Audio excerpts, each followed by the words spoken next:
Yes, sorry. Well, you have the power. Sorry, I forgot about that. Thank you. Sorry.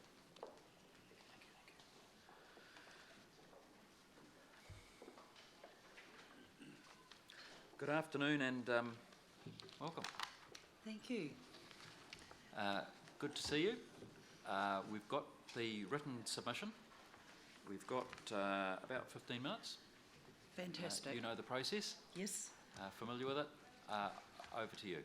Lovely, thank you. We're in your hands. Well, we're delighted to be able to come and speak to you all today in regard to the Greater Christchurch Regeneration Bill. So Alan and I represent the Sydenham Quarter Incorporated. Alan's the chairperson and I'm the secretary. Very convenient. It is. It's great. Works very well. Efficient.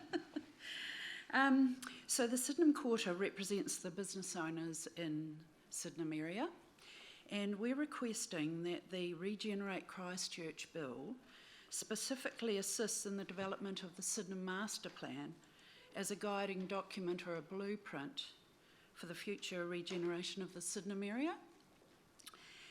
The Sydenham Master Plan is a document that was drawn up in 2012 for the future rebuild and recovery of Sydenham. And for those of you who are from out of town, Sydenham is similar to New Brighton in the amount of damage that's occurred there. The Master Plan was compiled as a guiding document for the Sydenham community and by the Sydenham community in association with the Community Board and the City Council. The Master Plan has been adopted by the Council, but like all the other suburban master plans, it doesn't have the level of detail which would allow it to be incorporated into a district plan. So essentially, while it's a well-researched and inspirational plan for recovery, it's toothless. It needs to be developed to the required level that will allow it to be an effective guiding document. It is the request of the Sydenham Quarter that the Greater Christchurch Regeneration Bill be adapted to incorporate this development process for the plan, and that this development be undertaken in an inclusive process with the Christchurch City Council, the Community Board, business owners and residents as cooperative partners. Now we would just like to give you the Select Committee two specific examples of why it was so important that the Sydenham Master Plan have some teeth. In the plan, the northern and southern ends of Colombo Street within Sydenham were to be developed as gateways to the Sydenham area from the south, and to the north as a gateway to the central city. The gateway areas were detailed as part of the action plan for the Sydenham area, and if you refer in the Sydenham Master Plan to clause E5, page 38, you'll see that.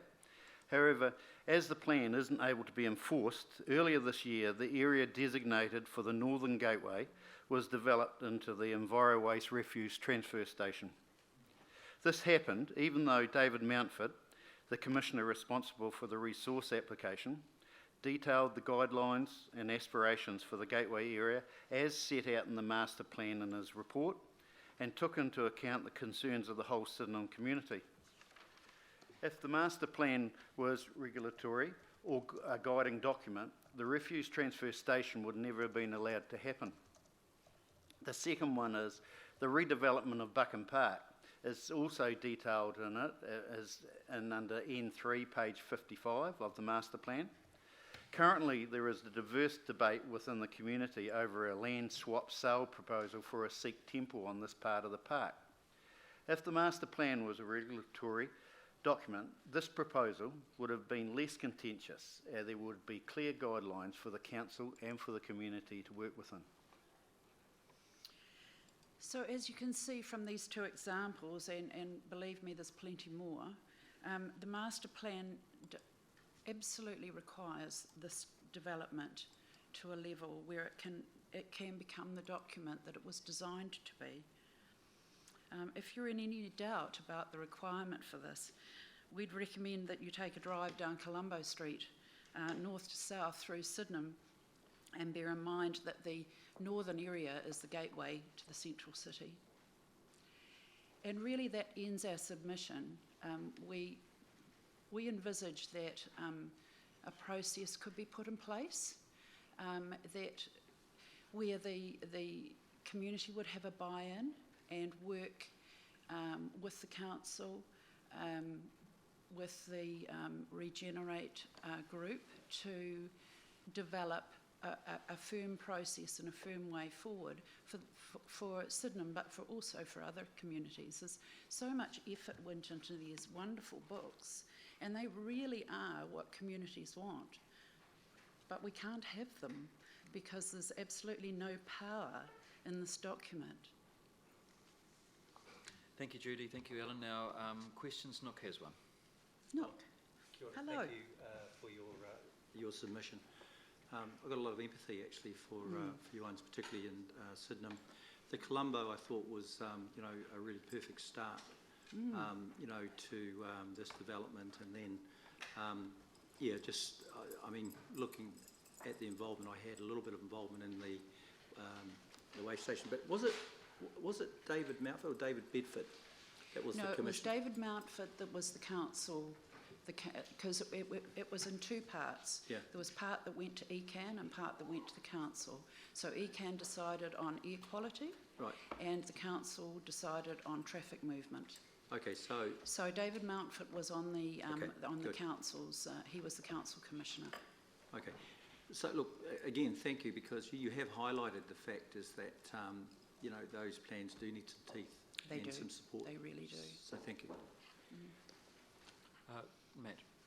And then David. So I'm just trying to think pragmatically forward. So if that was included, what would be the outcome? I mean, is some of this seeing that an area like New Brighton's included and thinking, well, why not our area? And then if we include your area, is there a benchmark for other areas to say, what about us? And then does it just become unwieldy? I mean, how do you pragmatically approach this, do you think? I don't think it's, well, we're only talking about Sydenham for a start. Yeah. And that's the main thing. Sydenham, as we said, is like that document that was done by the council, done by everybody, is an absolutely amazing document if it had some teeth. But it's got no teeth at all, and how could it how could a transfer station be put right in the heart of the city? And it was all to do with the fact that it ticked all the boxes and nobody got told about it, and I can go on and on about how it happened and what we tried to do to stop it, but we couldn't do a thing. We had no teeth at all, and the council had no teeth because it met within that criteria.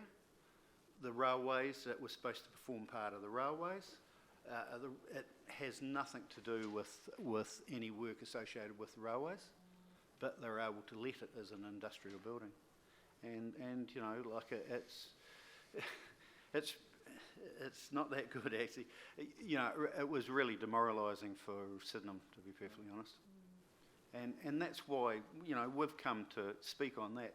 If hours and hours and hours have been put into that book, why cannot be a guideline in some aspect? And what you say is right, Matt. I do see that perspective too. That does that open up a can of worms, and is every community going to be in the same boat? Possibly yes. Possibly yes. But if we're looking for a plan going forward for the city, then surely this is the place to start. David Park. The Mayor, when she appeared earlier, expressly made reference to Sydenham and the possibility that they could be a candidate for a Regenerate plan.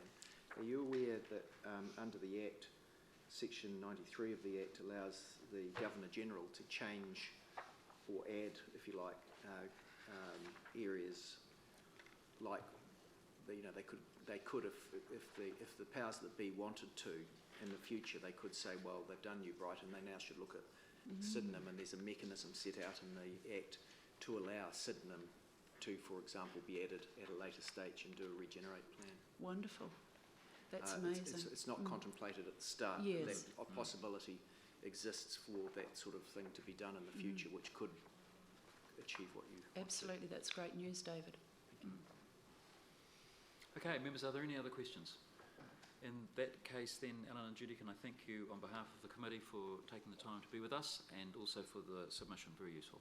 Thank you. Thank you. Thanks very much.